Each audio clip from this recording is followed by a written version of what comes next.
नमस्कार दोस्तों, एक बार फिर से स्वागत है आपका मेरे यूट्यूब चैनल पर। तो दोस्तों, ऐसा क्या ऐलान हुआ है जिसकी खबर सुनते ही रूस खुशी से झूम उठा। लेकिन सवाल ये है कि ऐसा क्या देने जा रहा है भारत जो रूस की किस्मत बदल देगा। क्या आपने कभी सोचा है कि भारत, जिसने रूस से सस्ता तेल और आधुनिक टेक्नोलॉजी हासिल की, अब रूस को बदले में क्या देने जा रहा है? क्या ये कोई ऐसा खजाना है जिसकी कीमत डॉलर या रूबल में नहीं लगाई जा सकती? ये सिर्फ एक राजनीतिक चाल है। आखिर ऐसा क्या है जिसे लेकर रूस की मीडिया में जश्न का माहौल है? क्या ये डील अमेरिका और यूरोप को चिंता में डाल देगी? क्या इससे रूस भारत रिश्ते और मजबूत होंगे, या इसके पीछे कोई छुपा एजेंडा है? और सबसे बड़ा सवाल, आखिर भारत रूस को क्या देने जा रहा है जिसकी उसे सालों से तलाश थी? आज हम आपके सामने रखने जा रहे हैं इस डील के पीछे की सच्चाई, जो रूस भारत रिश्ते की दिशा और दुनिया की राजनीति दोनों को बदल सकती है। अगर आप भी जानना चाहते हैं कि रूस को भारत से आखिरकार ऐसा क्या मिलने जा रहा है जिसने पुतिन और रूस की जनता को भी खुशी से नाचने पर मजबूर कर दिया, तो इस वीडियो को एंड तक आप जरूर देखना, क्योंकि एंड में आपको वो जानकारी मिलेगी जो अभी किसी को नहीं पता। अब तेल या गैस नहीं, भारत रूस को देगा अपना सबसे कीमती खजाना, जिसकी आहट से अमेरिका और चीन में खलबली मच गई। रूस के T-90 टैंक अब भारतीयों के हाथ तो तैयार होंगे। भारत रूस के रक्षा उद्योग की ताकत बनने जा रहा है। ये मोदी सरकार की बड़ी रणनीतिक चाल है। जब पूरी दुनिया रूस से दूरी बना रही थी, भारत ने दोस्ती का हाथ और मजबूत कर दिया। अब भारत की वर्कफोर्स पुतिन का ब्रह्मास्त्र बनेगी। चीन सोच रहा था बाहर रूस का सहारा बनेगा, लेकिन भारत ने यूक्रेन युद्ध के बीच बाजी पलट दी। ये कोई साधारण बर्गर डील नहीं है, बल्कि भारत की छुपी कूटनीतिक चाल है जिसने अमेरिका से चीन तक सभी को हैरान कर दिया है। 10 लाख भारतीय केवल कामगार नहीं, बल्कि रूस की फैक्ट्रियों और मिलिट्री इंडस्ट्री की रीढ़ बनेगा। वही टैंक बनाएंगे जिनसे पूरी दुनिया कांपती है। ये ऐतिहासिक कदम दिखाता है कि भारत अब सिर्फ दोस्त नहीं, बल्कि रूस का सबसे बड़ा रणनीतिक साथी बन चुका है। सवाल उठता है, रूस को 10 लाख भारतीयों की अचानक क्यों जरूरत पड़ गई? ये खुलासा किसी चैनल ने नहीं, बल्कि रूस के बड़े उद्योगपति और Ural chamber of commerce and industry के प्रमुख आंद्रे बेसदिन ने किया है। उन्होंने बताया कि इस साल के अंत तक रूस 10 लाख स्किल्ड भारतीयों को बुलाने जा रहा है। ये संख्या किसी छोटे शहर की पूरी आबादी जितनी है। इस पूरे मिशन को आसान बनाने के लिए रूस का औद्योगिक दिल एरेनबर्ग में भारत एक नया महावाणिज्य दूतावास भी खोलने वाला है। अब सवाल ये है कि आखिर दुनिया की दूसरी सबसे बड़ी मिलिट्री पावर रूस को अचानक लाखों भारतीयों, कारीगरों की, इंजीनियर और स्किल्ड एक्सपर्ट की ज़रूरत क्यों पड़ गई? असल वजह है रूस में तेज़ी से बढ़ रही श्रम की भारी किल्लत। यूक्रेन जंग की वजह से रूस के लाखों नौजवान मोर्चों पर तैनात हैं। दूसरी तरफ रूस की नई जनरेशन भारी उद्योगों और फैक्ट्रियों में काम करने से बच रही है। नतीजा ये हुआ कि जिन फैक्ट्रियों में दुनिया के सबसे खतरनाक हथियार बनते थे, वो आज खाली पड़े हैं। रूस के लेबर मिनिस्ट्री का अनुमान है कि 2030 तक रूस में 31 लाख वर्कर्स की कमी हो जाएगी। ये संकट रूस की इकोनॉमी और मिलिट्री इंडस्ट्री दोनों को जाम कर सकता है।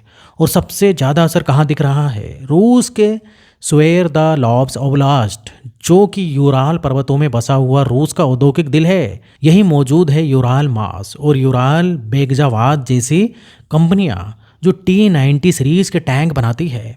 इन फैक्ट्रियों को अपने प्रोडक्शन को दुगना करने का टारगेट मिला है, लेकिन दिक्कत यह है कि काम करने के लिए हाथी नहीं है। रूस ने श्रीलंका और नॉर्थ कोरिया से लेबर बुलाने तक विचार किया, लेकिन भारत के स्किल्ड वर्कफोर्स की टेक्निकल काबिलियत और भरोसे की कोई तुलना नहीं है। यहीं भारत ने ऐसा मास्टर स्ट्रोक चला दिया जिसने सबको चौंका दिया। जब रूस को सबसे ज़्यादा ज़रूरत थी, तब भारत ने सिर्फ तेल नहीं, बल्कि अपना सबसे कीमती खजाना यानी मानव संसाधन देकर ये साबित कर दिया कि भारत की दोस्ती सिर्फ जुबानी नहीं होती। भारत और रूस के बीच ये वर्कफोर्स डील कोई आम आर्थिक करार नहीं है। ये एक ऐसा भू राजनीतिक दांव है जिसने अमेरिका और चीन दोनों के खेमों में टेंशन बढ़ा दी है। अब अमेरिका की बात करते हैं। पिछले 3 साल से अमेरिका और पश्चिमी देश रूस को इंटरनेशनल स्तर पर अलग थलग करने और उसकी इकोनॉमी को बर्बाद करने में लगे हैं, ताकि रूस युद्ध जारी न रख सके। अमेरिका चाहता था कि भारत भी उससे दूरी बना ले, लेकिन भारत ने न सिर्फ अमेरिका की ये मांग ठुकराई, बल्कि अब ऐसा कदम उठा लिया है जो अमेरिकी पाबंदियों को बेअसर कर सकता है। सोचिए, अमेरिका रूस के डिफेंस इंडस्ट्री पर बैन लगाता है, लेकिन उन्हीं फैक्ट्रियों में काम कर रहे होंगे भारतीय इंजीनियर और टेक्नीशियन। अमेरिका रूस की इकोनॉमी को कमज़ोर करना चाहता है, लेकिन उन्हीं फैक्ट्रियों में काम करेंगे भारतीय हाथ, जिनसे रूस की इकोनॉमी चलेगी। अब अमेरिका की मुश्किल ये है कि अगर वो भारत पर दबाव बनाएगा तो अपने सबसे बड़े रणनीतिक पार्टनर को नाराज करेगा, और अगर दबाव नहीं बनाएगा तो भारत की मदद से रूस और मजबूत होगा। भारत ने दुनिया को अपनी स्ट्रेटेजिक ऑटोनोमी यानी अपनी स्वतंत्रता का ऐसा सबूत दिया है जो पहले कभी नहीं दिखा। अब आते हैं चीन पर, जिसके लिए ये खबर किसी झटके से कम नहीं है।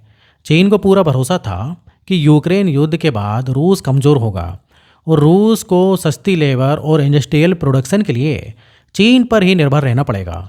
चीन रूस को अपना जूनियर पार्टनर बनाना चाहता था, लेकिन भारत ने बीच में एंट्री लेकर पूरा गेम पलट दिया। रूस ने चीन को छोड़कर भारत को अपने सबसे संवेदनशील डिफेंस इंडस्ट्रियल सेक्टर में काम करने का मौका दिया। यह महज कोई आर्थिक फैसला नहीं था, बल्कि रूस के भारत पर बढ़ते भरोसे की मिसाल है। एशिया में सॉफ्ट पावर के इस रेस में भारत ने चीन को ज़बरदस्त मात दी है और ये दिखा दिया कि भारत सिर्फ एक क्षेत्रीय ताकत नहीं है, बल्कि ग्लोबल गेम चेंजर है, जो बड़ी ताकतों के समीकरण पलटने का दम रखता है। अब सवाल आता है कि भारत को इससे क्या फ़ायदा होगा? क्या हम बस रूस की मदद कर रहे हैं या इसके पीछे कोई गहरी रणनीति भी है? इसका जवाब है, इस डील में भारत के लिए छुपे हुए फ़ायदे किसी खजाने से कम नहीं हैं। सबसे बड़ा फ़ायदा है टेक्नोलॉजी एक्सपोजर। जब हमारे 10 लाख स्किल्ड वर्कर्स, इंजीनियर्स और टेक्नीशियंस रूस के एडवांस डिफेंस फैक्ट्रियों में काम करेंगे, जहां T-90 टैंक, मिसाइल सिस्टम और घातक हथियार बनते हैं, वे सिर्फ मजदूरी नहीं करेंगे, वे रूसी तकनीक, डिज़ाइन और प्रोडक्शन प्रोसेस को अपनी आंखों से देखेंगे और अपने हाथों से सीखेंगे। ये वो ज्ञान है जो अरबों खरबों डॉलर खर्च करके भी नहीं खरीदा जा सकता। बिना किसी जासूसी के मिली इंटेलिजेंस जब यही वर्कर्स लौटेंगे, तो ये अनुभव भारत के आत्मनिर्भर डिफेंस प्रोडक्शन को नई ऊंचाई पर ले जाएगा और हमें रूसी हथियारों को और बेहतर बनाने की समझ देगा। दूसरा फ़ायदा है डिप्लोमेसी में बढ़ती पकड़। भारत अपने सैनिक तो रूस नहीं भेज रहा, लेकिन अपने लोगों को रूस की डिफेंस इंडस्ट्री की रीढ़ बना रहा है। जब आपके लोग किसी देश की मिलिट्री मशीनरी को चलाने में शामिल होते हैं, तो आपकी बात अपने आप वजनदार हो जाती है।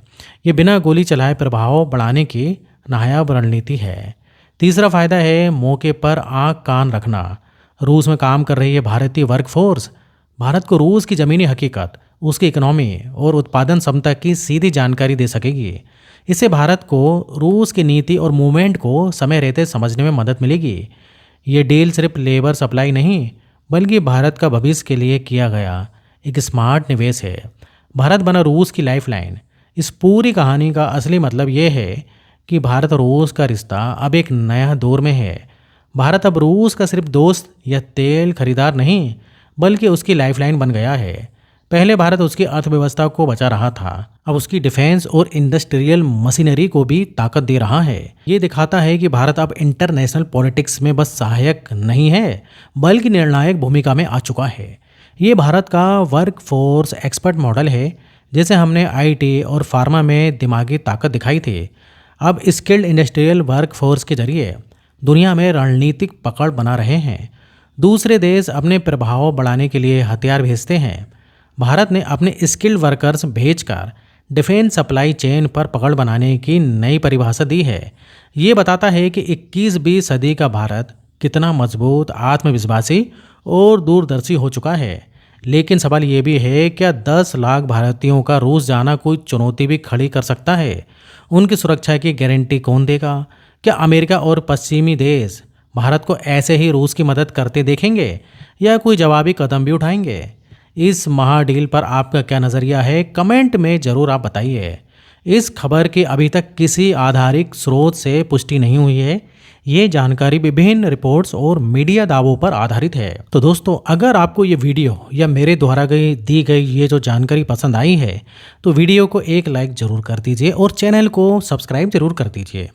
तो आज के लिए इतना ही, फिर मिलेंगे अगले कुछ इसी प्रकार वीडियो के साथ। जब तक आप अपना ध्यान रखिए और यहाँ तक बने रहने के लिए, साथ देने के लिए आपका बहुत बहुत धन्यवाद।